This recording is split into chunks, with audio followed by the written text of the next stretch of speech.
how to add a YouTube link on your profile on Roblox. So just watch and follow this video till the end. First, you have to copy the link of your channel from YouTube and come directly open your Roblox.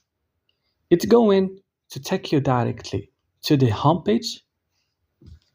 Now we will move here, click, and right now you should go to the settings and click.